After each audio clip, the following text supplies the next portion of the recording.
வணக்கம் உறவுகளே, எல்லாரும் எப்படி இருக்கீங்க? நல்லா இருக்கீங்களா? நானும் நல்லா இருக்கேங்க. இன்றைக்கி நம்ம பார்க்க போகிறது ஒரு அருமையான கத்திரிக்காய் கடையில் தாங்க பார்க்க போகிறோம். சுட சுட சாதத்தோட இந்த கத்திரிக்காய் கடையில் விட்டு கொஞ்சம் நல்லெண்ணெய் விட்டு சாப்பிடும் போது அவ்வளோ டேஸ்ட்டாக இருக்குங்க.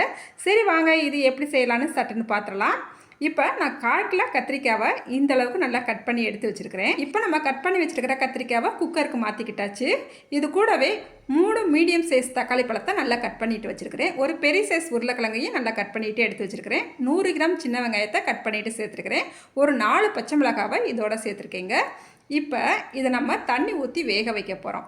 இப்போ இது கூடவேவும் ஒரு 1/4 ஸ்பூனுக்கு மஞ்சத்தூள் சேர்த்துக்கலாம். இப்போ இந்த கத்திரிக்காய் உருளைக்கிழங்கு முழுகிற வரைக்கும் தண்ணியும் சேர்த்துக்கலாம். தண்ணி சேர்த்துட்டு இதுக்கு தேவையான அளவு உப்பும் சேர்த்துக்கலாம். கொஞ்சம் கம்மியாகவே சேர்த்துக்கலாம். தேவைப்பட்டால் அப்புறமே நம்ம சேர்த்துக்கலாம். இப்போ மூடி வச்சு நல்லா அடுப்பில் வச்சு ஒரு 3 விசில் விட்டு எடுத்துக்கலாங்க.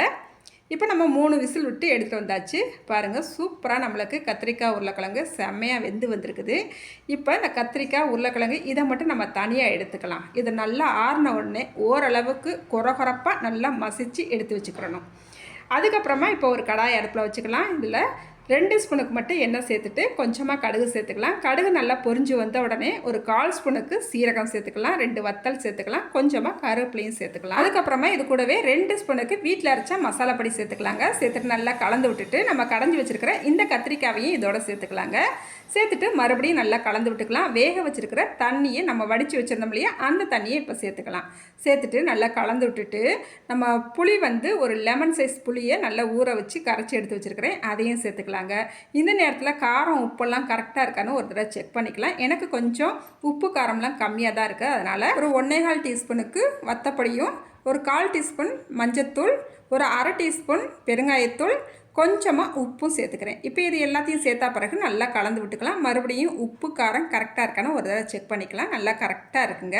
நல்லா சுருன்னு சூப்பராக இருக்குது. இப்போ மூடி வச்சு ஒரு 5 நிமிஷத்துக்கு அப்படியே விட்டுறலாம். அதுக்கப்புறமா நம்ம ஓப்பன் பண்ணும் போதே வாசம் சும்மா கமகமன்னு செம்மையாக இருக்குங்க. இந்த கத்திரிக்காய் கடையிலுமே ஒரு 10 நிமிஷத்தில் சட்டுன்னு ரெடி பண்ணிடலாங்க. இப்போ பொடிசாக கட் பண்ணிய மல்லி இலையும் நம்ம சேர்த்துக்கலாங்க. சேர்த்துட்டு நல்லா கலந்து விட்டுட்டு அடுப்பை ஆஃப் பண்ணிக்கிற வேண்டியதான். இந்த கத்திரிக்காய் கடையில் சுட சுட சாதத்தோடு அப்படி சேர்த்து கொஞ்சமாக நல்லெண்ணெய் விட்டு சாப்பிடும் போத ஆஹா, டேஸ்ட்டே அப்படி இருக்குங்க. நீங்கள் ஒரு முறை இதை ட்ரை பண்ணால் தான் இதோட டேஸ்ட்டு உங்களுக்கு தெரியும். நீங்களும் இதே அளவுகளோட இந்த கத்திரிக்காய் கடையில் ஒரு முறை ட்ரை பண்ணி பாருங்கள். ட்ரை பண்ணிவிட்டு எப்படி வந்துச்சுன்னு மறக்காமல் கமெண்ட்டில் சொல்லுங்கள். இந்த வீடியோக்கு ஒரு லைக் பண்ணிவிடுங்க. நம்மளோட சேனலை நிறைய பேர் சப்ஸ்கிரைப் பண்ணாமல் பார்க்குறீங்க. நம்மளோட சேனலை தயவு செஞ்சு சப்ஸ்கிரைப் பண்ணிவிட்டு பாருங்கள். அடுத்த ஒரு வீடியோவில் பார்க்கலாங்க. பாய்.